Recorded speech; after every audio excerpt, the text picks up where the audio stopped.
जय जय खनिलाल जी की जय जय खनिलाल जी की जय जय लक्ष्मण জানাই কি।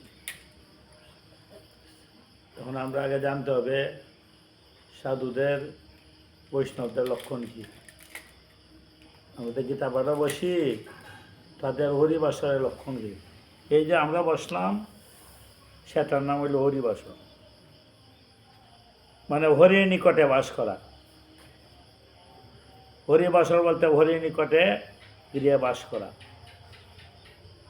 এইটার নাম হলো হরিবাসর। আমরা যে গৃহবাসের বিভিন্ন নাম আছে, এটার নাম হলো হরিবাসর। হরি কোথায় হইবে?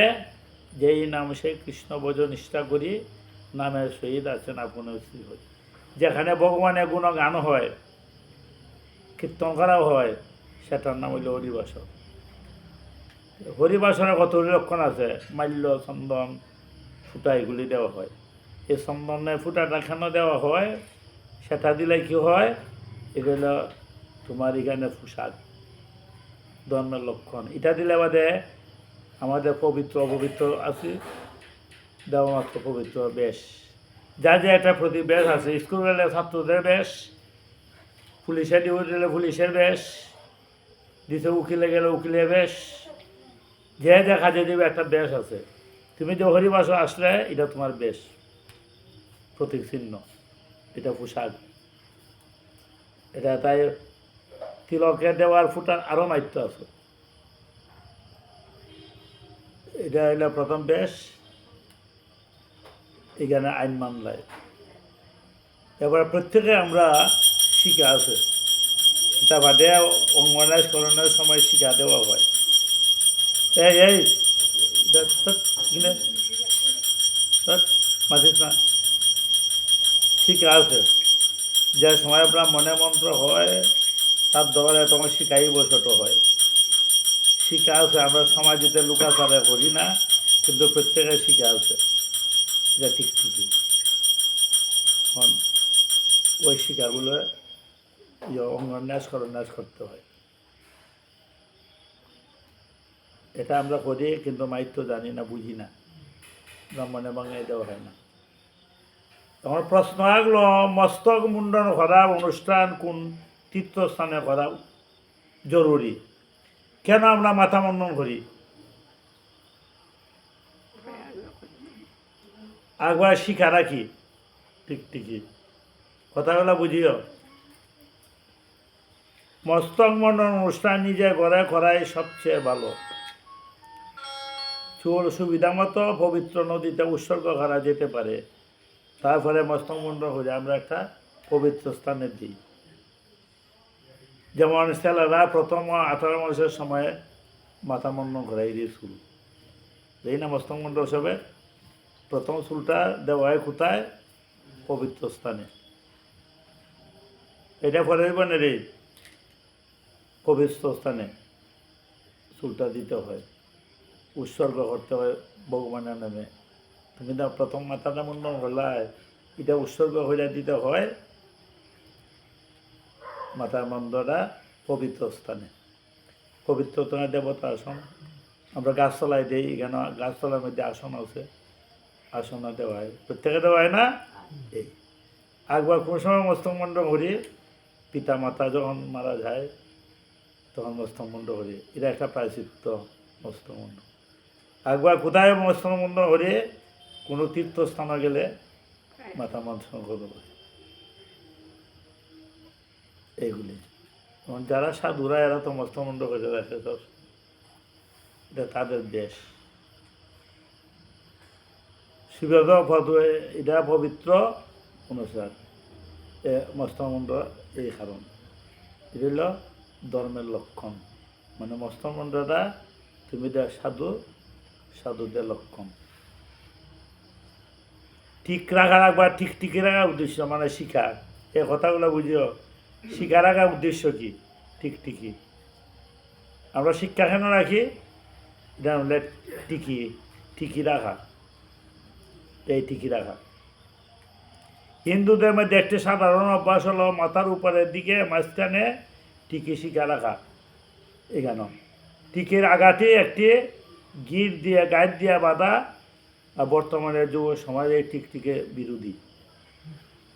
যুবক সমাজ যারা আছে এটা টিকটিকির বিরোধী, শিকার রাখলে বাদে মন্দ হয় যুবক সমাজে, কিন্তু প্রাচীনপন্থীরা টিকটিকির পক্ষপাতিত্ব, যারা মুরব্বী প্রাচীনপন্থী। কারণ টিকি হলো আত্মসংযমের প্রতীক চিহ্ন। রাধে রাধে। শিক্ষা রাখা উদ্দেশ্য হলো তুমি এই পথেতে গেলে তোমার প্রতীক চিহ্ন। এটা আমাদের টিকটিকি হিন্দুদের প্রতীক চিহ্ন। মুসলমানের মধ্যে আছে টুপি, এইগুলি প্রতীক চিহ্ন।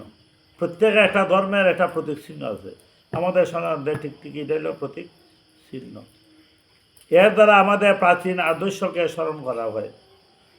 মানুষের মনে একটা চিন্তা ভাবনা জাগৃত হয় টিকা রাখলে বাদে, বেশ করলে। মাথা হলো মগজ, পিটকারি গ্রন্থি গৃহস্বরূপ, শুধুমাত্র আমাদের সম্পূর্ণ দেহে করে না, একটি আমাদের চিন্তা ভাবনা আবেগের সারা জীবন ধরনের নিয়ন্ত্রণ করে।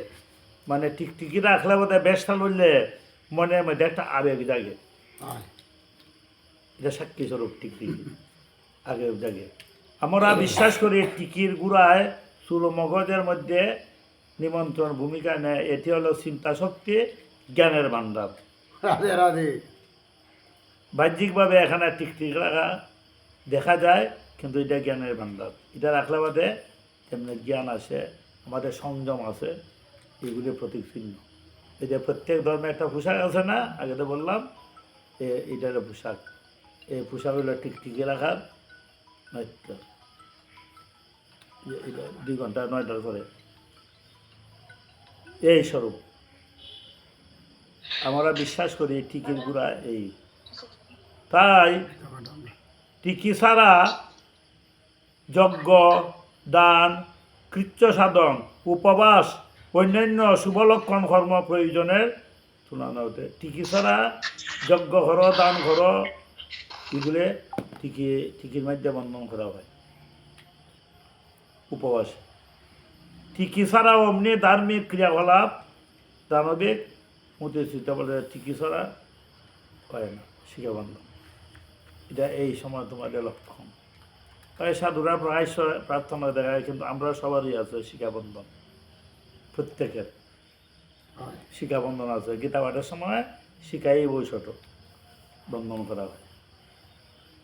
এখন প্রার্থনা করার সময় কেন আমরা পূর্বমুখী হয়ে বসবো? রাধে রাধে। রাধে রাধে। যখন আমাদের প্রার্থনা করা হয় গৃহস্থের পক্ষে বেদাধিক ক্রিয়া যখন হয় পূর্বমুখী হইয়া, শ্রাদ্ধ তর্পণ বা আমরা যে বেদে ক্রিয়া করি সব আমরা পূর্বমুখী হইয়া করিনি। যখন দেবতারা আরাধনা করবে তখন পূর্ব দিকে মুখ করে বসা উচিত, পূর্ব দিকে। অমনি কোনো শুভ অনুষ্ঠান সম্পূর্ণ করার সময় ব্যক্তি পূর্বমুখে মুখ করে বসতে হবে। এই জন্য বিশেষ কিছু কারণ আছে কেন পূর্বমুখী। মন্দির পূর্বমুখে আর উত্তর দিকে, 2টা দিকে। কোন মন্দির পূর্বমুখে উত্তরমুখে করা হয়, এটা বিশেষ কারণ। সূর্য পূর্ব দিকে উঠে, উদিত সূর্যের কিরণকে বেদে বিশেষ গুরুত্ব দেওয়া হয়েছে। কাজে উদয় সূর্য সমস্ত রকম রোগ নাশ করে, মৃত্যুর কারণ থেকে এই ব্যক্তিকে রক্ষা করে সূর্য। প্রথমে সূর্য প্রণাম, প্রথমে সূর্যকে পূর্ব প্রণাম। মৃত্যুর বন্ধনকে দূরে সরানোর জন্য সূর্য কিরণের সাথে সম্পর্ক থাকতে হবে। সূর্য আমরা আদি দেবতা, আর কেউ দেখা যায় না, সূর্যকে দেখা যায়। তাই সূর্যকে প্রণাম করতে হবে। গুমতুটিয়া জং জবা কুসুমা সংকাপীয় কশ্যপীয় মহাদান্তিনী সর্বপাপগ্ন প্রণত অস্মিন দিবাকরম। সূর্য প্রণাম করতে হবে প্রত্যেকে। গুমতুটিয়া আমরা করা কি উচিত? গুমতুটিয়া প্রথম বসুমাতাকে প্রণাম করবে, তারপরে তোমার ইষ্ট দেবতাকে স্মরণ করবে, তারপরে সূর্য উদয় সূর্যকে প্রণাম করবে, তারপরে তুলসীকে প্রণাম করবে। এটা আমরা প্রত্যেকের উচিত কর্তব্য। সূর্যকিরণে বাস করা অর্থ হল অমরত্বের দেশে বাস করা। মানে হিন্দুরা সূর্যকে দেবতা বলে মনে করে। অবশ্যই সূর্য হল ভগবান বিষ্ণু, নারায়ণের প্রতীক। সূর্যকে সূর্য নারায়ণ বলা থাকে। সূর্য দ্বারা ব্রহ্মাকে বোঝানো হয়। সূর্য হল পৃথিবীর দৃশ্যমান বস্তু, জীবন দান করে, মানব জীবনে কল্যাণ সাধন করে সূর্য। সূর্যকে প্রার্থনা করলে মানুষ তার পুরস্কার লাভ করে, ব্যক্তিগত লাভ নয়, বিশেষ শক্তি লাভ করার জন্য সূর্যকে প্রার্থনা করা বেদে বলা হয়েছে। সূর্য মানুষের সুখ ও আচরণের প্রতীকদর্শী, মানে করবার সময়, যজ্ঞের সময় সূর্যকে আগে সাক্ষী হয়, সূর্যের প্রণাম করা হয়, সূর্যকে সাক্ষী রেখা, হয়। অগ্নি সূর্য, অর্থাৎ সূর্যের কাছ থেকে কোনো কিছুই লুকানো যাবে না। রাধে রাধে। সূর্য সব দেখে, হয়। সূর্যের কাছ থেকে দেখুন। কোনো কিছু লুকানো যাবে না। সূর্য উপনিষদের মধ্যে সাধু, সন্ন্যাসী, ঈশ্বর সূর্যের কিরণের মধ্যে অবস্থান করছে, সূর্য ছাড়া কেউ না। কোনো অনুষ্ঠান, তাই ঈশ্বর বন্ধনে হোক, কোনো মঙ্গল অনুষ্ঠান হোক, তার থেকে সবচেয়ে বেশি লাভবান একটা ব্যক্তিগত পূর্ব দিকে মুখ বসে কার্য সম্পাদন করতে হবে, সূর্য পূর্ব দিকে। এর বিষয়ে বেদে বলা হয়েছে, তদীয়মান সূর্যের কিরণের নানা রূপ প্রতিকূল রোগ জীবাণু ধ্বংস করার ক্ষমতা আছে সূর্যের কিরণে। সূর্য বসে চাইলে অনেক দেহের রোগ দূর হয়। সবচেয়ে বড় ডাক্তার হইল সূর্য। সূর্য কিরণ 7টি রঙের সমাহার, বেগুনি, নীল, আকাশী, সবুজ, হলুদ, কমলা, লাল। এ উভয় দিকে অতি বেগুনি রশ্মিগুলি মানব দেহাংশে প্রবাহিত হয়। এই রঙগুলি সূর্যের কিরণের সাথে একটি শক্তির যোগান দেয়, সেই শক্তি দ্বারা মঙ্গল কার্য সম্পূর্ণ হয়। সূর্যের কিরণে দেহের মানসিক সব, সূর্যের কিরণে যখন মুখ দেহের উপর বসে পড়বে, তখন বিভিন্ন রোগ থেকে মুক্তি পেতে পারবেন।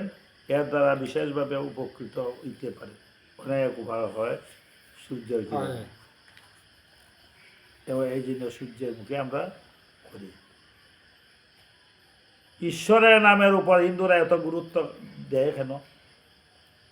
এই নামের উপর এত গুরুত্ব কেন ঈশ্বরের? সাধারণত বলতে গেলে রাম নাম ঈশ্বরের নাম। ঈশ্বরের নামে জাদু আছে, তা তাদের জীবনকে পরিবর্তন করে দিতে পারে, একথা সব হিন্দুরা বিশ্বাস করেন। ঈশ্বর নামে পরিবর্তন করতে পারে যদি অন্তরে ঢুকে। হরিনামটা যদি অন্তরে ঢুকে, ঠিক একটা জাদু আছে, সে হরে কৃষ্ণ নাম, হরে মানে হরণ করে, কৃষ্ণ আকর্ষণ করে, রামে আনন্দ দান করে। রাধে রাধে। রাধে রাধে। তাই ঈশ্বর নামে সমস্ত মন প্রাণ হরিয়া নেয়, কৃষ্ণ করিয়া নেয়। ঈশ্বর সীতায় কে লঙ্কা থেকে উদ্ধার করার জন্য সমুদ্রের উপরে একটি সেতু তৈরি করা জরুরি। এইভাবে রাম, লক্ষ্মণ, সুগ্রীব সেনাবাহিনীর সাথে সমুদ্রের তীরে এলেন। সেখানে সেতু কাজ করা শুরু হলো। নল নীলকে তৈরির দায়িত্ব দেওয়া হইল, তারা সেতু বান সীতাকে ফাইল করতে হবে। যখন তারা কাজ শুরু করলো, তখন জলের দ্বারা একটা পাথরখণ্ড ফেলে দেওয়া হলো, ডুবে যায়। সবাই পাথর ফেলে সমুদ্রের মধ্যে সেতু বাঁধার জন্য, তখন জলের দ্বারা পাথরখণ্ড ফেলে। তখন স্থির করা হলো প্রতিটি পাথরখণ্ডের উপর রাম নাম লেখাবো। কোনো মানুষ তখন বড় ভক্ত না, এত রামের মাইত্য জানে, এমনি হবে না, সমুদ্র বাধা এমনি হবে না, পাথরটার মাঝে নাম নাম রেখে দেও। যখন তা করা হলো, তখন পাথরখণ্ড ডুবলো না, শীঘ্রই সেতুটি নির্মিত হয়ে গেল। রাধে রাধে। রাম নামটা তো ডুবে না, তাই পাথর ফেলাইতে গেলে অতি সহজে সেতু বাঁধা হলো। যখন পাথরখণ্ডের উপর রাম নাম লেখা পাথরখণ্ড জলে ডুবলো না, তখন ধার্মিক মানুষের হৃদয়ে লেখা ঈশ্বর নামে গুণগান যদি তাকে ঈশ্বর নাম সুখী সম্পূর্ণ হবে, এই বিষয়ে কোনো সন্দেহ থাকতে পারে না। কলি যুগের নামের উপরে নির্ভর থাকতে পারে, শ্রদ্ধা জ্ঞানের উপর নির্ভর করতে পারে না। শুধুমাত্র ঈশ্বর নাম, রাম নামে তোমাকে সমর্থন করবে। যার হৃদয় মাঝে রাম নাম লেখা আছে, তার তরিত কোনো দিনই ডুববে না। রাধে রাধে। পথরি বাইতে জানে রসিক জনায় রে মন, আমার তরি সুখ নাই রে রইল, আশা যাওয়ারে রইল, গুরু ভজন হইল না রে অজ্ঞান মন, আশা যাওয়ারে রইল। যার তরি হৃদয়ে মাঝে নামের তরি গাথা আছে, এই তরি কোনো দিন ডুববে না। এখন বুঝালাম নয় মাইক করছি অন্তরে বিদ্যা তপোবায়ু নিবেদ লবেদ অন্তরাত্মা যথাদিতি স্থিতি ভগবান অন্তকে ভগবানকে হৃদয়ে ধারণ করিলে যেরূপ চিত্ত শুদ্ধি হবে বেদ পাঠ তীর্থ দর্শন ব্রতাদি দ্বারা সেই রূপ হবে না।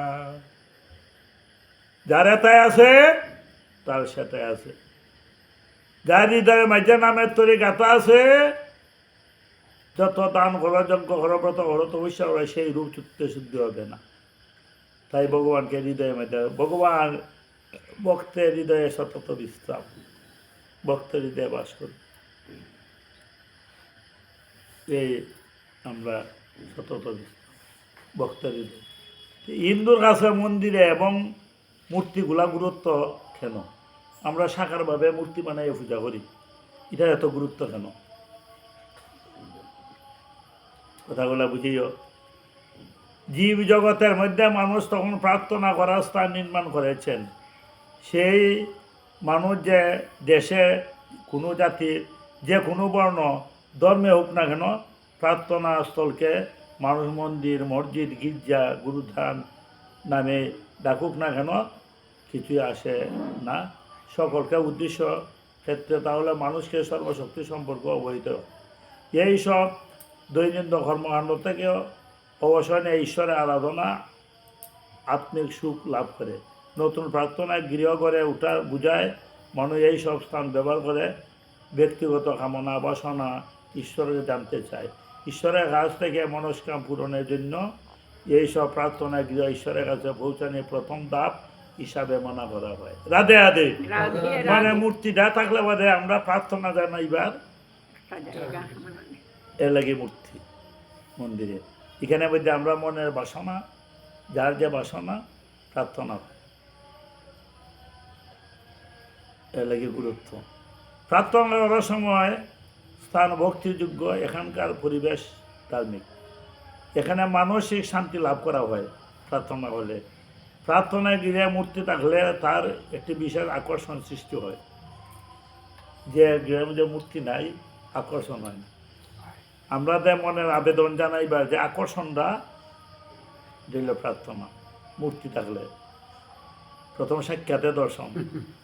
কেউ একা মিলিতভাবে প্রার্থনা করতে পারে, কেউ মন্ত্র পাঠ করে, কেউ ভক্তিমূলক সঙ্গীত পরিবেশন করে, কেউ মন্ত্র গায়ক সুন্দর করে পাঠ করে, কেউ আনুষ্ঠানিক করে সঙ্গীত কীর্তন করে, কেউ ধ্যান করে, কেউ আরতি করে, কেউ দেবমূর্তি প্রত্যেকে প্রার্থনা পূজা করে, কেউ নৈবেদ্য দান করে। এছাড়া ধূপকাঠি জ্বালাই অন্যান্য আচার অনুষ্ঠান পালন করে, ধূপবাতি দেয়, আচরণ করে। এই সব স্থানে তরঙ্গের সৃষ্টি সবাই মঙ্গলজনক। অমঙ্গলে কোনো চিহ্নই এখানে থাকে না। এখানে মঙ্গল তরঙ্গের সাথে অমঙ্গল তরঙ্গে যা কোনো ব্যক্তির সঙ্গে নিয়ে সংঘাত হয়। এই কারণে কোনো ধর্মস্থানে প্রবেশ করা মাত্রই মানুষ শান্তি লাভ করে। রাধে রাধে। মন্দিরে গেলে মনটা একটু শান্তি হয়, সংযম থাকলে। পূজার স্থলে এমনও আশা নিয়ে যায়। এই ধরনের পরিবেশ মানুষ যে কোনো বিশেষ ধর্মীয় আচার প্রার্থনা বিশ্বাস দেবতাকে দিতে পারে। এর ফলে উক্ত শীঘ্রই আমাদের লাভ হয়। আমরা প্রার্থনা করে দাঁড়াইলে আমরা মনে বাসনা এটা বিশ্বাস পূরণ হয়। এই গম জই গুঁড়ার সাথে শুকনা দুধ মিশিয়ে পিণ্ডি দান করা হয়। রাধে রাধে। আমরা যা সময় পিতা মাতা পিণ্ডি দান করা হয়, পিতা গম জই আটা গুঁড়ার সাথে শুকনা দিয়া দুধ দিয়া মিশাইয়া পিণ্ড দান করা হয়।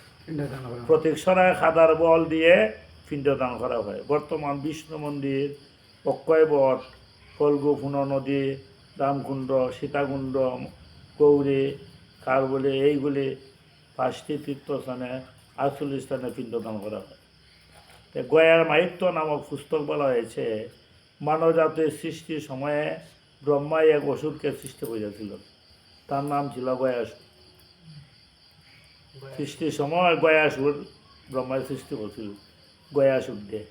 এই অসুর কুলাহল নামক পর্বত শিখরে বিষ্ণু আরাধনা করেছিল গয়াসুরে।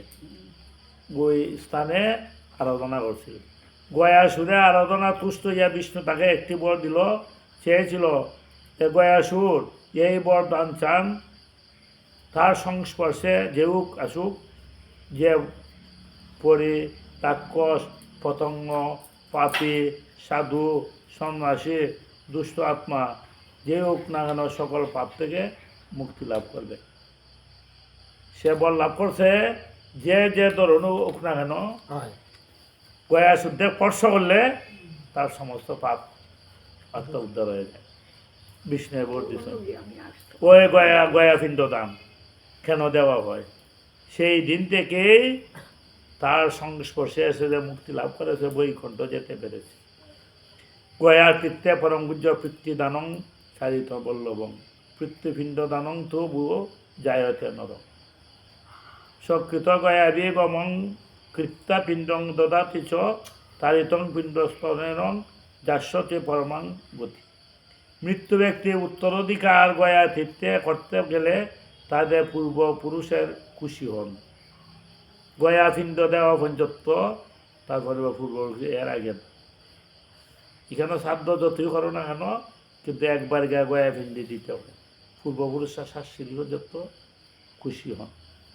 গয়া পিণ্ড দান সম্পূর্ণ হলে মৃত ব্যক্তির মুক্তি লাভ হয়, আর পুনর্জন্ম হয় না। যদি কেউ একবার গয়া পিণ্ডে পিণ্ডদান করে, পূর্বপুরুষরা নরক যন্ত্রণার থেকে মুক্তি লাভ করে। রাধে রাধে। রাধে রাধে। কুর্ম পুরাণে বলা হয়েছে, কেউ যদি পিণ্ডদানে গয়া গেলে পিতৃকুল, মাতৃকুল, সাতকুলের দিক থেকে আশীর্বাদ লাভ করে, এ বলবান মুক্তি লাভ করে। সাত সিঁড়ি পর্যন্ত সাতকুল, কেবলমাত্র পুত্র সন্তান একজন পুরুষ আত্মীয় পিণ্ডদানে অধিকারী, কিন্তু মিথিলা ব্রাহ্মণে মহিলা আত্মীয় স্বজনের পিণ্ডদানে অধিকার দিয়েছেন। দশরথ মারা যাওয়ার সময় সীতা তার পিণ্ডদান করেছিল।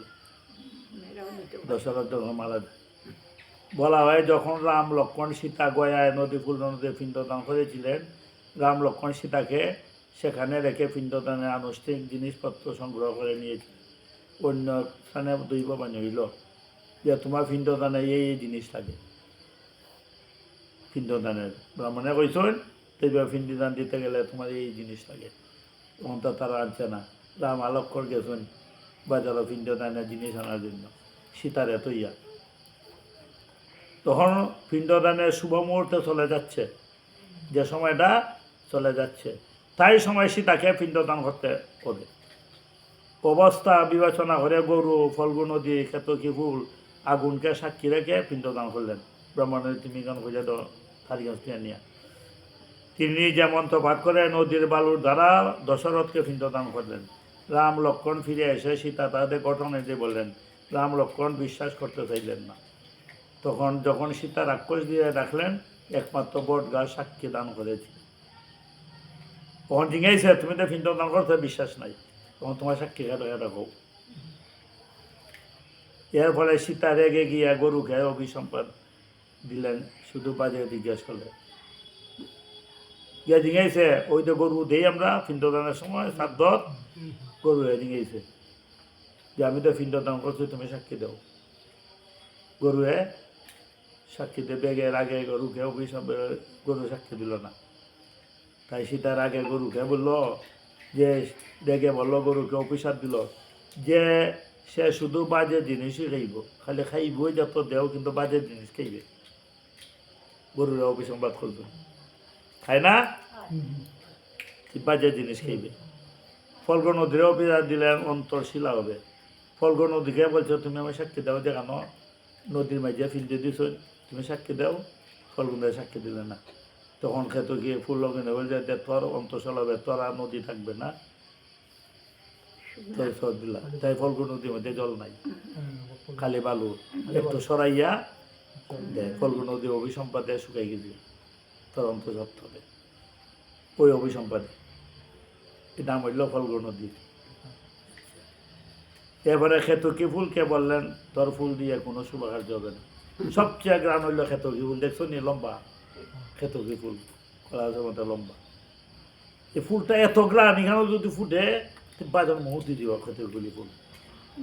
আমরা দেখছি ফুলে এত গ্রাম, কিন্তু এ পূজাত লাগে না, তুই কোনোদিন পূজাত লাগবে না। সুন্দর তো গ্রাম হইতে পারে, তুই সাক্ষী দিস না, তুই গোবিন্দ সভা থেকে বঞ্চিত। আগুনকে বললেন সংস্পর্শে আসবে সেই রকম, আগুন তুমি সাক্ষী দাও, দিছে না। যে আগুন তোকে যে ফর্স করবো ওই ধ্বংস নইব, রাধে রাধে। তুই সাদা বাচ্চা রাখবে, তোরা চললে মানে সে হাত ধুই দিব, রাধে রাধে। তাই সাদা বাচ্চা চললে মানে হাত ধোয়, তোরা যে ফর্স করবো ওই ধ্বংস নিব। তাই এইভাবে সব রে হয়, দান রে দুপরা রে সব রে এইভাবে করে দান রে আশীর্বাদ দিচ্ছ, তুই স্থির হয়ে যাই লাভ কর, তুইও মরে যে। আর বট গাছ সবচেয়ে চির সবুজ থাকে বট গাছ। ওই ফলগুলো নদীর মধ্যে একটা বট গাছ আছে, এখানে মাইসে খামানা বসে না, পুরো নয় ফলগুলো নদীটা বট গাছের মধ্যে বট গাছটা সাক্ষী দিছে, তোরা সবে পূজা করবে, ধরে বট গাছটা থাকে চিরজীবন থাকবে বট গাছ, তুই তোর আশ্রয় দেবতা থাকবে। এই বট গাছকে আশীর্বাদ দিত। আর দুধ গাছে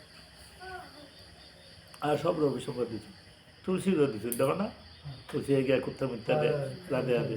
তা বিভিন্নতা আছে, সব কিছুর জন্য একবার বট গাছ আর দুধ। মনে রাখতে, যেমন মোমবাতি আগুন ছাড়া জ্বলে না, তেমনি মানুষও আধ্যাত্মিক জীবন ছাড়া বাঁচে না, রাধে রাধে। মোমবাতি আগুন ছাড়া জ্বলে না, তো মানুষও আধ্যাত্মিক জীবন ছাড়া বাঁচতে পারে না।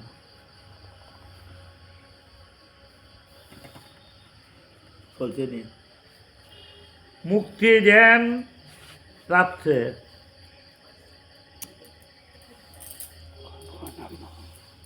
তাদের সন্তানের সাথে মিলিত হতে পারে, শ্রাদ্ধে সকল খাদ্য দ্রব্য সুখ করে গ্রহণ করতে পারে।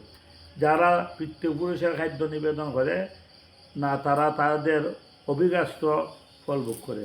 এই ত্রুটি পরবর্তী কষ্ট ভোগ করতে হবে।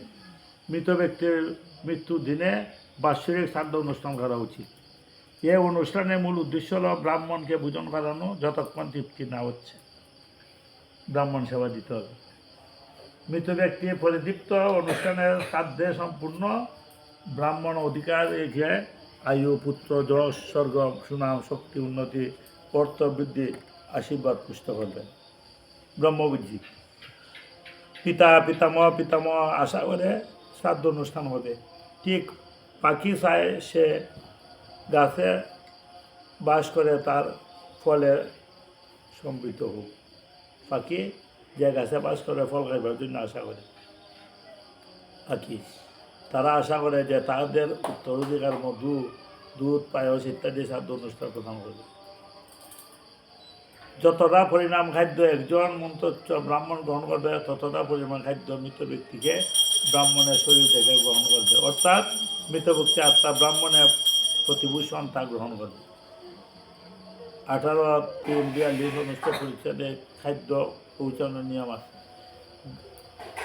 অগ্নাহুতি দেওয়ার সময় শ্রাদ্ধ কর্তা মন্ত্র করে প্রার্থনা করবে, তমুন ইন্দ্রতে রাখবে যে যে অগ্নিদেবতা, তুমি জানো যে আমার পিতা কোনো রূপে কোনো স্থানে বাস করেন।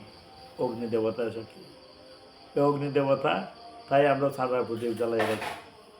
সকল তোমাকে দিচ্ছি, তুমি দান করছো, তুমি পৌঁছে দাও। আশ্বিনে অমাবস্যায় যে ব্যক্তি শ্রদ্ধা দান করে, তার পুত্র লাভ দীর্ঘ যে সুস্থ সাহায্যে যশে আশীর্বাদ লাভ করে ওই স্থানে। অগ্নিদেবতা, আমরা যে কোনো মন্দিরে শুভ অনুষ্ঠানে এটা প্রদীপ জ্বালাই। কেন প্রদীপটা জ্বালাই? প্রদীপটা যদি জ্বলে মঙ্গলময়, প্রদীপটা যদি নিভে যায় অমঙ্গল। সংকল্প কীর্তন তো এই প্রতিষ্ঠা যখন নিভে যায় অমঙ্গল। আমরা একটা সংকল্প উদয়স্থ কীর্তন, অষ্টপ্রহর, যে কোনো ব্রত একটা প্রদীপ জ্বালাই, এটা তেল দিয়ে আদাইয়া মুখ দিই। প্রদীপটা যদি নিভে যায়, বুক জ্বলে অমঙ্গল, যেমন না নিবে। তাই গুরুদেবে প্রত্যেক অন্তরের মধ্যে একটা জ্ঞানের প্রদীপ জ্বালাই দিচ্ছেন, এটা যেমন না নিবে। প্রদীপটা না নিবার জল দেও, তেল দেও, হাতাইয়া দেও। তোমার দেহের মধ্যে গুরুদেব একটা প্রদীপ জ্বালাই দিত, এটা তেলটা হাতাই দেও নিয়ে, তেলটা হাতাই দেও নিয়ে। এই প্রদীপটা যদি নিবা যায় অমঙ্গল, এর লেগে তো আমরা অশান্তি, শান্তি নাই। প্রদীপটা আসেনি, যার আছে এত আলো আছে, যার নাই অন্ধকার হয়ে গেছে, অশান্তি দেখা দেয়। রাধে রাধে। রাধে রাধে। কোন পরিযোগ প্রদত্ত নাম শুনি সন্ধ্যা করায় গুরুর প্রতি বিশ্বাসের শ্রদ্ধা, গুরুর শিষ্যের প্রতি কৃপা, এই দুটি মিলিত রূপের নাম হলো দীক্ষা। গুরু দান, শিষ্যের সমর্পণ। গুরু দান করেন আর শিষ্য সমর্পণ, ওই দুইটি দীক্ষা সম্পন্ন করার জন্য বিশেষ উপযোগী। গুরুদেবে বিদ্যা দান করছেন আর তুমি সমর্পণ করতে হবে, আত্মসমর্পণ। যে ব্যক্তি গুরু মন্ত্র লাভ করেছে সেই একমাত্র সর্বকর্ম সিদ্ধি হয়। দীক্ষার জন্য শিষ্য সব কাজ সিদ্ধি লাভ করে। দীক্ষাকে একটি সূক্ষ্ম আধ্যাত্মিক প্রয়োগ করা হয়। দীক্ষার দ্বারা গুরু শিষ্যের উন্নতি করে, পারমার্থিক দিকে উন্নতি করে। গুরু সেবার জন্য শিষ্য তার সময়, প্রভাব, জ্ঞান, পুরুষার্থ দৈন্য ব্যয় করে। শিষ্য গুরুর প্রতি শ্রদ্ধা, সংকল্প, সাহায্যের সান্নিধ্য লাভ করে। আদৌ শ্রদ্ধা বাংলবতে জ্ঞানম তৎপরং সংযতিন্দম জ্ঞানালব্ধা পরং শান্তি চিরানাদি গচ্ছতি। আগে তুমি গুরুর বাক্যে শ্রদ্ধা করতে হবে। যারা গুরুর প্রতি শ্রদ্ধা এবং বিশ্বাস আছে তারই জ্ঞান লাভ হয়। অজ্ঞস্য শ্রদ্ধা দানা সংসারাত্মা বিনশ্বরী। যারা বেদবাক্যে, গুরুর বাক্যে বিশ্বাস এবং শ্রদ্ধা নাই, এটা ছেড়ে উঠে তার ইহলোক সুখ নাই, পরলোক সুখ নাই। রাধে রাধে রাধে। রাধে রাধে। প্রয়োজনীয় অনুযায়ী দিনে শিষ্যের কাছ থেকে শ্রদ্ধা, বিশ্বাস, সময় কোনো কিছুই সক্রিয় অংশদান আশা করে। গুরুদেব আশা করেন আমার শিষ্য শ্রদ্ধাশীল হইত, কৃষ্ণভক্ত হইত। এভাবে দীক্ষা দানের ভিতর দিয়ে গুরু শিষ্যের মধ্যে অন্তরঙ্গ সম্বন্ধ গড়ে ওঠে। গুরু এবং শিষ্যের মধ্যে যারা শিষ্য সে অন্তরঙ্গ সম্বন্ধ গড়ে উঠবে। এর চেয়ে বড় সম্বন্ধ নাই। এটা হলো নিত্য সম্বন্ধ। আর শ্রীপুত্র করে বাড়িতে ক্ষণকালী সম্বন্ধ। কিন্তু গুরু শিষ্যের সম্বন্ধটা ইহ জগৎ পরজগতের নিত্য সম্বন্ধ। যে কোনো এক পক্ষ যদি এই বিষয়ে উদ্দীয়ন না হয়, অন্য পক্ষে শ্রম ব্যক্ত হয়। উভয় পক্ষে কর্তৃত্ব থাকবে দীক্ষা, উভয়ই, যেমন গুরু থাকবে শিষ্যরা থাকবে, উভয় পক্ষে। দীক্ষা মন্ত্র উচ্চারণ করে দেওয়া হয় মানবীয় দীক্ষা বলে। মানুষের দীক্ষা দৃষ্টির যে দীক্ষা দান করা হয় তাকে বলে মাংস দীক্ষা। শিষ্যদের কোনো বংশপর্শ দ্বারা কুণ্ডলীকে জাগ্রত করে দীক্ষা দান করা হয় তাকে বলে পর্শ দীক্ষা। একটা হলো আনাপর্শ দীক্ষা। রাধে রাধে। রাধে রাধে। একটা হলো পর্শ দীক্ষা, যে গুরুদেবের বীজ দান করেন তিনি পিতা। আর একটা বর্তমান যুগে থমাইক দেওয়া হয়, এটা দীক্ষা হয় না, এটা পর্শ দীক্ষা না। আর দীক্ষা দিবার সময় খানে খানে বীজ মন্ত্র দেয়, বীজটা দেওয়া হয় গোপনে। এটা হলো দীক্ষা। মন্ত্র দীক্ষার দ্বারা গুরু শিষ্যের সুভক্ত ব্যক্তিকে জাগ্রত করে, চৈতন্য জাগ্রত করে। সদ্গুরু দ্বারা সজীব বীজ মন্ত্রকে শ্রদ্ধা, ভক্তি, বিশ্বাস দ্বারা জপ করলে কম শিষ্য সিদ্ধি লাভ করতে পারে। যদি এই মন্ত্র জপ করে তার সিদ্ধি লাভ হবে। এটা কারণ আমরা গুরুদেবরে দর্শন করিয়া দক্ষিণা দিই, মন্দিরে দক্ষিণা দিই। গুরুদেবরে দক্ষিণা দেওয়ার কারণ কি? রাধে রাধে। রাধে রাধে। আর হয় না গুরু দর্শন করে দক্ষিণা কেন দেয়? কতগুলি প্রশ্ন জানো, এটা কারণ কি? স্কুলে গেলে আমরা ভর্তি হওয়ার সময় ফিস কেন দিই? ফিস দেওয়া লাগে নে। একবার মাসে, 3 মাসে, 6 মাসে, বছরে ফিস দিই কেন? যিনি মন্ত্র দান করছেন, শিক্ষা প্রথম বিদ্যা শিক্ষায় তিনি করছেন স্কুলে ফিস দিতে হবে।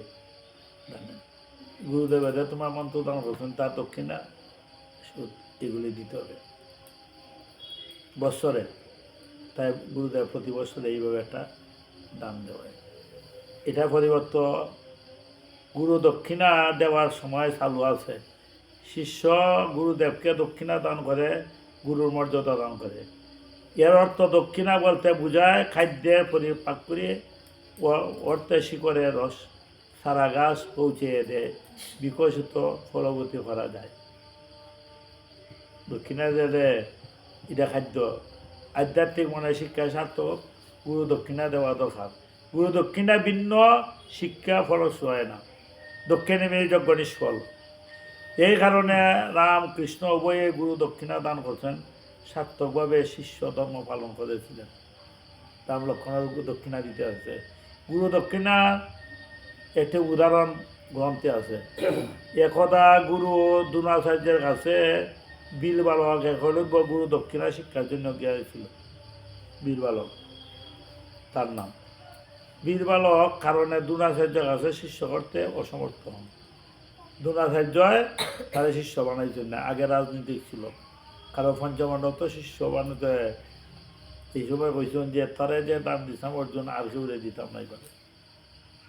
তাই দ্রোণাচার্য যখন বীর বালক গেছেন সেই গুরু দক্ষিণার জন্য, বীর বালক বলতে মানে একলব্য, একলব্য পরে নাম হইল একলব্য, তার নাম বীর বালক।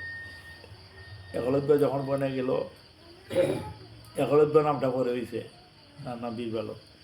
তাই তার শিষ্যত্ব করলেন না। এ অসন্তুষ্ট অসমর্থ হইয়া আমি তো তোমাকে গুরু স্বীকার করে দিচ্ছি, আমি মন্ত্র তোমার শিলাকে দিচ্ছি, মন্ত্র না দিলে তুমি আমার গুরু। বিনা দীক্ষায় বিনা শিক্ষায় বিনা মন্ত্রে শিষ্য হও, লৌকিকে করিয়া গুরু প্রতিষ্ঠিত হও। এই বিনা দীক্ষায় বিনা শিক্ষায় হোক। তখন একলব্য বনে গিয়া একটি মাটি দিয়া দ্রোণাচার্য মূর্তি তৈরি করল। দ্রোণাচার্য গুরুদেব বনে গিয়া, গভীর বনে গিয়া দ্রোণাচার্যরে বানাইল। ওইটা সাক্ষাৎ করলাম উপাসনা। তার প্রেরণায় নিয়মিতভাবে গুরু দক্ষিণা শিক্ষা লাভ করতে ধন্যবাদ শিক্ষা করল। তার ওই ঘরে ভাবিতে ভাবিতে যে আরো হবে, সাক্ষাতে ভাবনা করতে করতে মানুষভাবে এইভাবে করতে করতে যুদ্ধবিদ্যা শিক্ষা দিছে। তাদের সাথে পাণ্ডব পুত্রদের সাথে বন বিহার গেল। একদিন পাণ্ডব পুত্ররা বনে গেছেন ভ্রমণ, বনভোজনে ভ্রমণে গেছেন। একটি কুকুর ছিল সাথে, আর কুকুরটা আগে আগে যায়। দেখো না, মালিক থাকলে কুকুরটা আগে আগে দৌড়ে একবার উঙিয়ে উঙিয়ে যায়, আয়, এটা কুকুরের স্বভাব, তাই না? আগে আগে যায়। হঠাৎ কুকুরটি একলব্যের বিচিত্র পোশাক দেখে ডাকতে শুরু করলো। গিয়া দেখে একলব্যের ধ্যানের মধ্যে আছে। আর কুকুরটা গিয়া এই রূপ দেখিয়া একলব্যের রূপটা দেখিয়া হক করে উঠছে। তাদের দেড় মধ্যে, হেই, এটা তো আমাদের যে সাধারণ নষ্ট করবে, তারা বান মেরে দিছে। কী বান দিছেন? মুখবন্ধনা, যেমন মুখে না শব্দ হলে, যেমন মুখে শব্দ না করে বান মেরে দিছেন। শরীরে কোনো ক্ষতি হয় না, যেমন আর কোনো ক্ষতি হয়েছে না, বান মারছেন ক্ষতি না, তার মুখটা বন্ধ হয়ে যেতে যায়। কুকুরটি ওই অবস্থা দ্রোণাচার্যের কাছে গিয়ে গেল। কুকুরটি এই অবস্থা দেখে আচার্য বললেন, বানটি খেয়ে ছুটছে দিই। খুঁজে বনের ভিতরে ধনু একলব্যের কাছে উপস্থিত। দ্রোণাচার্য জিজ্ঞাসা করল, অবশ্য এই বিদ্যা কাছ থেকে তুমি আমার বানটি পঞ্চমণ্ডলে আইছে। ওর কুকুরের সংকেত বানিয়ে দিছে। ওই এমনি এমনি দেখেছে, কুকুরে দেখাইল, দেখাই গিয়ে দেখা এই একলব্য। জিজ্ঞাসা করলো অর্জুনে পঞ্চমাণ্ডবে, এই বান তুমি কোথায় শিখলে? তোমার গুরুকে। দ্রোণাচার্য, দ্রোণাচার্য গুরুদেব, কিন্তু আমার গুরুদেব থাকতে ওইখানে এই বান তো আমি আজ পর্যন্ত আমরা তো এই বান শিখেছি না, আমরা তুই জানছি না। তাই বলছেন তোরে যে বান দিলাম এই বান আর সূর্য জানতো না। যে জিজ্ঞাসা করলো দ্রোণাচার্য, গুরুদেব আপনার তো আরও দেখা যায় বলছি না বান নাই, এই বান তো আজ পর্যন্ত আমরা জানছি না, এটা ক্ষেত্রে গেছে আপনার তো শিখেছেন। আমি শিখেছি না, জানি না। তাই দ্রোণাচার্য গেছেন নিজে, যা দেখছেন একলব্য। দ্রোণাচার্যকে জিজ্ঞাসা করলো, অবশ্য এই বিদ্যা কার কাছ থেকে তুমি শিখলে? দ্রোণাচার্যকে বলতেছেন, এই বিদ্যাটা কার কাছ থেকে শিখলে? একলব্য বলল, গুরুদেব আপনার কৃপায় শিখেছি। দ্রোণাচার্য তো সংকটে বললেন যে আপনি যে তো আপনার কৃপায় শিখছিলাম আমার, কারণ তিনি এই কথা দিয়েছিলেন অর্জুনের মতো কাউকে ধনুবান করবেন না। এই বীর বালকটি ধনুবিদ্যা অর্জুনের কাছ থেকে এগিয়ে গিয়েছেন। একলব্যের কাছে শুরু দক্ষিণা দিলেন। তাই চিন্তা করছেন আমাকে দক্ষিণা দেন। গুরু ইচ্ছা অনুসারে একলব্য ডাইন হাত বুঝে আঙুল কেটে দক্ষিণা করে। দক্ষিণা কিতা দিবে? যেমন বান না মারতে পারে, রাধে রাধে, গুরুদেব যেমন বান না মারতে পারে আমাদের বুঝে আঙুল দেব, বানা দেন দক্ষিণা। একলব্য ডান হাতের বুড়ি আঙুলটি খেতে দিয়ে দক্ষিণা দিলেন। আশীর্বাদ করলেন, যদি অর্জুন ধনুর্বান সবার চেয়ে সেরা, আজ যেভাবে গুরু দক্ষিণা দিলেন চিরকালে অমর হয়ে থাকবে। তোমার গুরু দক্ষিণা সবার শ্রেষ্ঠ দক্ষিণা। যতদিন পৃথিবী থাকবে ততদিন তোমার জয় গান থাকবে। রাধে রাধে। রাধে রাধে। আশীর্বাদ দিলেন গুরু দক্ষিণা। তখন বুঝো শিষ্য কিরকম। এই জন্য গুরু দক্ষিণা যতদিন থাকবে ততদিন দিতে হবে। ট্যাক্স হবে, ট্যাক্স হবে। তুমি তো থাকো, তোমার ঘরের মালিক কেটা? রাধে রাধে। এ আমরা তো ঘরে বাস করি, ঘরের মালিককে তুমি নি। নাও। তখন তোমার যদি ভাড়া দিয়া থাকো ঘরের মধ্যে, একজনে যদি হয় তুমি আমার ঘর থেকে বাই যাও, থাকতে পারবে? যে ঘরের মধ্যে ভাড়া দিয়া থাকো যদি হয় তুমি বাই যাও, থাকতে পারবে? কালকে যদি আমরা হয় ঘর থেকে যাও, কিন্তু মালিকরে যদি হয় তুই ঘর থেকে বাই যাও, মালিকে কীটা বাইব? আজকে যদি তোমরা যে ঘরের মধ্যে বাস করো, যদি এক জায়গায় তুই বাই যাও, তুমি কীটা বইবে? ছাড়তায় না। কী কারণে? আমি ঘরের মালিক, আমি বাই দিতাম করে। কিন্তু বাড়াই দিয়ে আইলে মারতে পারতো না, বেরিয়ে দিবে। তখন তুমি বাড়া দিয়ে আনা ঘরের মালিক, দে মালিকের জানো, মালিক হইতে পারে না। মালিক দিনে সে ঘর থেকে বাইরে আনে বাড়া দিয়া। এখন আমরা তো বাড়া দিয়া ট্যাক্স আদায় হয়, যদি বাড়া না দেও তো ট্যাক্স, ওই ট্যাক্স হইলে অসুখ বিসুখ। রাধে রাধে। এই যে এত অসুখ ট্যাক্স যে দেও না, এরপরে বেশি বাড়তে বাড়তে যখন ভাই নিলাম, এখানে এই নিলাম হয়, এই ট্যাক্স আদায় এই আমাদের। তাই প্রার্থনা এই। এখন সৃষ্টি শুরু হতে যখন প্রশ্ন সবার মনে আসে, দেবতার পূজা আগে হবে। অনেক দিন সৃষ্টি হয়েছে সব দেবতা, হইয়া সবার মনে আসলো কে কোন দেবতার পূজা আগে করা হবে। তখন দেবতারা সবাই ব্রহ্মার কাছে যান। সব দেবতা একখানা দলা হয়েছেন, দলা হয়ে যা খেটা কোন দেবতা পূজা, খেটা বড় ছোটো হোক। ওখানে এখানের মধ্যে খেটা বড় ছোটো হোক। ব্রহ্মা তুমি তো সৃষ্টি করলে সব দেবতা, তখন খেটা পূজা আগে হইতো, খেটা বড় হইতো, খেটা আসনে বড় হইতো। তখন বিচার চলছে। তখন তিনি বললেন যে সর্বপ্রথম সমস্ত পৃথিবী পরিক্রমা করে আসতে পারবে, পূজা আগে করা হবে। ব্রহ্মায় কইস আমার সবাই দূর দেও, আস্থা পৃথিবী পরিক্রমা করিয়া যে আগে আইব এর পূজাটা আগে আইব। সবাই চলছেন বাহন লইয়া, যার যে বাহন লইয়া সেটা আগে যাইতে পারে চলছে। ফলে দেবতা নিজ নিজ বাহন লইয়া সবাই পরিক্রমা চলছেন। আর গণেশ বাহন হইলে ইঁদুর, গণেশে বাড়ি ইঁদুর কতটা বইতে অক্ষম, এত ভাবতুই না। তাই নারদের পরামর্শ মতো গণেশ মাটিতে রাম নাম লিখে চারিদিকে 7 বার পরিদক্ষিণা করছেন। ব্রহ্মা কাছে সর্বশক্তি হাজির হয়েছেন, রাম নাম মন্দির পরিক্রমা করিয়া তার কাছে হাজির হয়েছেন। তখন ব্রহ্মা বলেন যেহেতু শ্রীরামের মধ্যে সম্পূর্ণ ব্রহ্মাণ্ড, তাই নামকে বেষ্টন করে গণেশ 7 বার প্রদক্ষিণ করতে হবে। ব্রহ্মাণ্ড প্রদক্ষিণ সম্পূর্ণ হচ্ছে, যেহেতু তিনি সর্বদেবার প্রথম কাজে এসেছেন, গণেশের পূজা সর্বপ্রথম করা হবে। রাধে রাধে। সব দেবতার পূজার আগে গণেশ সর্বসিদ্ধি, গণেশের দেবতা পূজা আগে হবে। কোন বুঝছো নি গণেশ কেন পূজা হয়? সব পৃথিবী পরিক্রমা হয়েছে, রাম নাম পরিক্রমা করে দিচ্ছে। এগুলো তত্ত্ব জানতে হবে, কেন গণেশের পূজায় প্রশ্নকে নিয়ে না ইটা হইতে পারে না। জানছো নি কোনো দিন এ লাগে সাধু সঙ্গ করতে জানতে। এখন গণেশের পূজা সর্বসিদ্ধি গণেশ দাতা, তাই আমরা দেখো না গদি সাইটের মধ্যে গণেশের পূজা হয় সব তুইয়া, গণেশ সর্বসিদ্ধি। ওখান তো বুঝলা এখানে সব দেবতা পরিক্রমা বড় হইল গণেশ। শিব পুরাণে একবার সকল দেবতা ভগবান শিবের কাছে গেছেন, কেউ অগ্রহ্য পূজা হবে, সকল দেবতা সেরা হবে জানতে গিয়েছিলেন, শিবের দ্বারা গেছেন সব দেবতারা। তখন খেয়ে বড় হইব, অগ্রহণ পূজা হইব। কার পূজাটা আগে হইব হোক? উত্তরে শিব বললেন তিনি সমগ্র পৃথিবী 3 বার প্রদক্ষিণ হয়ে আগে আসতে পারলে সর্বপ্রথম পূজা দেবতা সেরা হবে 3 বার পরিক্রমা করে যারা আসতে পারে। গণেশ বামন ইঁদুরে তো খুব ধীরে গতি বানিয়ে গণেশ বুদ্ধি প্রয়োগ করলেন, শিব পার্বতীকে 3 বার প্রদক্ষিণ শিবের সামনে দাঁড়াইল। শিব বলেন যেহেতু তুমি শিব পার্বতীকে 3 বার প্রদক্ষিণ করছো, তাই প্রদক্ষিণ করছ পৃথিবীর প্রদক্ষিণ বেশি। আজ থেকে শুভ কার্যে আরম্ভে তোমার পূজা করবে, সর্বসিদ্ধি লাভ হবে। এই থেকে গণেশের পূজা সর্বপ্রথম শুরু হয়।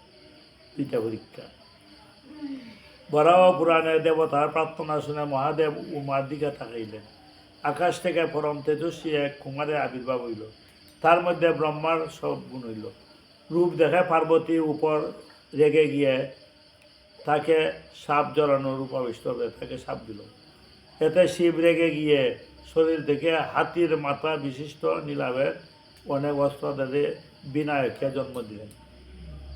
বিনায়কেরা গণেশ সিদ্ধ গণেশ তাই শিবের আগিয়া শরীর থেকে হাতির মাথা বিশিষ্ট নীলাভা বর্ণের অনেক অস্ত্র দিয়ে বিনায়কের জন্ম দিলেন। তাই থেকে পৃথিবীর দেবতাগণ ভীত হয়ে তখন ব্রহ্মা শিবকে বললেন যে এই থেকে উৎপন্ন বিনায়ক যেন আপনার মুখ থেকে জন্মানো গজমতী কুমারের বসে আছে। তখন মহাদেব বলে বিনায়ক গজানকের সবচেয়ে প্রথম পূজা করতে হবে। যে কোনো শুভাকামনার প্রথম বিনায়কের পূজা না করলে অনুষ্ঠান বিঘ্ন হবে। তার দিকে গণেশের মাথা হাতি কেন?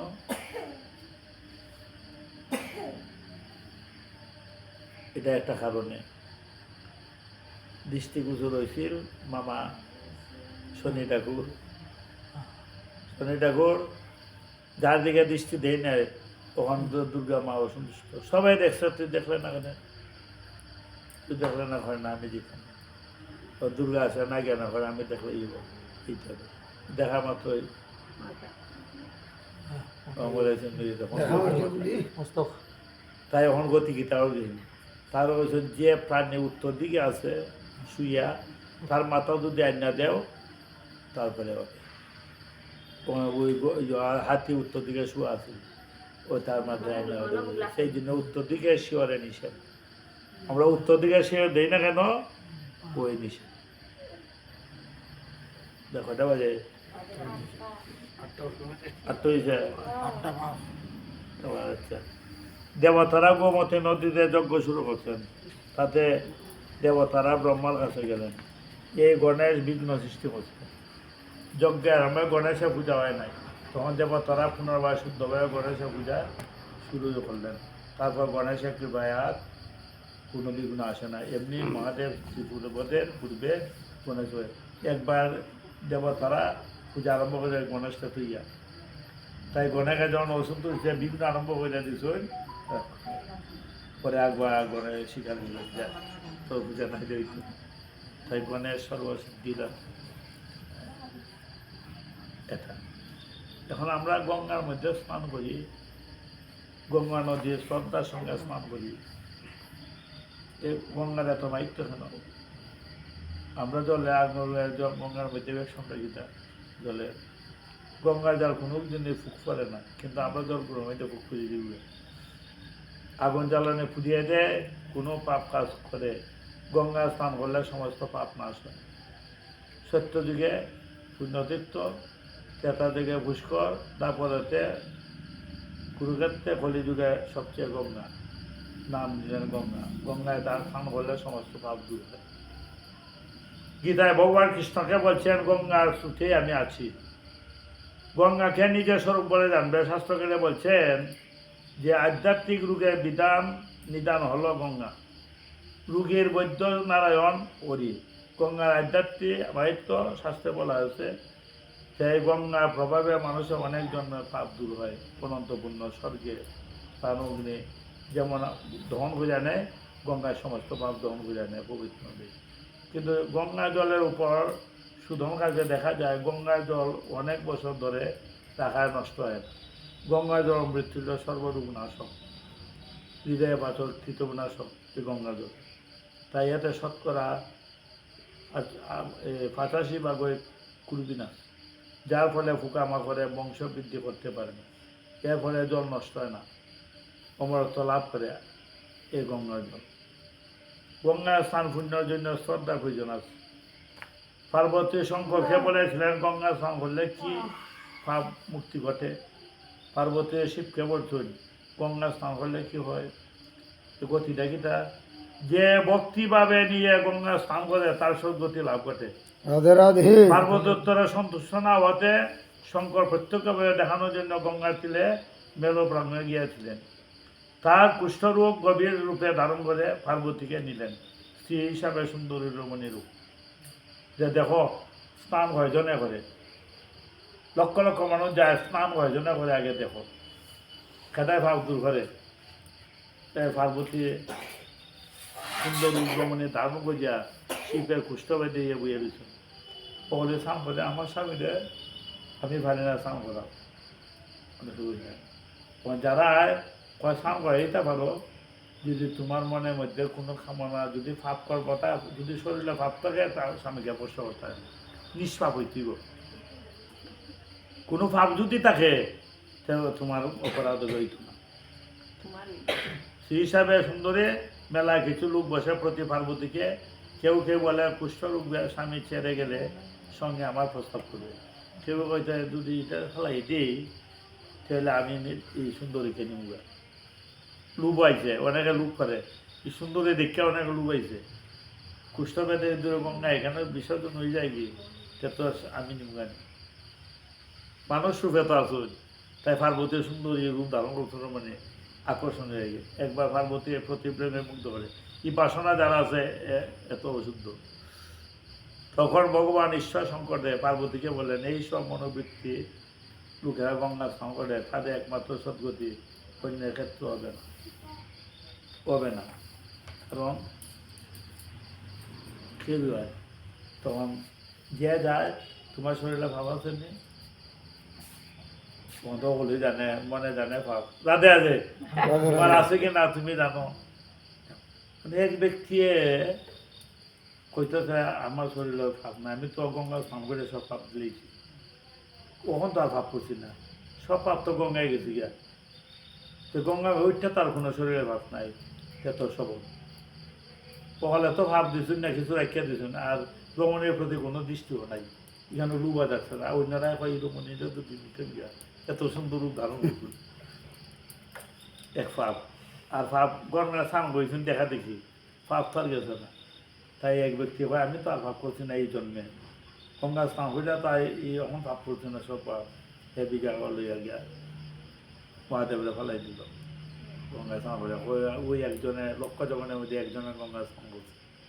জয় জয় কানাইলাল যুগ কি, জয় জয় রাধারানী কি, বলো শ্রীকৃষ্ণ চৈতন্য গৌরাঙ্গ মহাপ্রভু কি, গীতা পাঠ কি, ভক্তবৃন্দ কি, আজকের আনন্দ কি, বলো প্রেম সে শ্রী রাধে শ্রীকৃষ্ণ। গঙ্গা গীতা সাবিত্রী সীতা সত্যা পরিকতা ব্রহ্মলে ব্রহ্মবিদ্যা ত্রিসন্ধ্যা মুক্তিগিনী প্রথমাচার চিতাগ্র বান্তি নাশিনী বেদিক খেপানন্দ তত্ত্ব। এই 18 নাম সবে শুনবাই, সবে শিখবাই। হ্যাঁ, গীতা মেয়েরি দয়ং পাত্র গুচ্ছার টিকা করবাই, এটা লিখে নেব। গীতা মেয়েরি দয়ং পাত্র, গীতা মেয়ের সারমত্ব, গীতা মেয়ের জ্ঞানোদ্যম, গীতা মেয়ের উত্তম স্থান, গীতা মেয়ের পরম বোধ, গীতা মেয়ের পরম গুজ্জ, গীতা মেয়ের পরম গুরু। গীতা আস্ত খ্রিস্টান, গীতা মেয়ের পরম গৃহ। গীতা আস্ত করলে গীতা আমার গুরু পরম সব। এই গীতা গুজ্জ নাম বললে সমস্ত পাপ দূর হয়। গঙ্গা গীতা সাবিত্রী সীতা সত্যা প্রবেতা ব্রহ্মলে ব্রহ্মবিদ্যা ত্রিসন্ধ্যা মুক্তিগিনী অধমত্তা ছিল ভগবান বেদে সবাই এটা মুখস্থ হবে।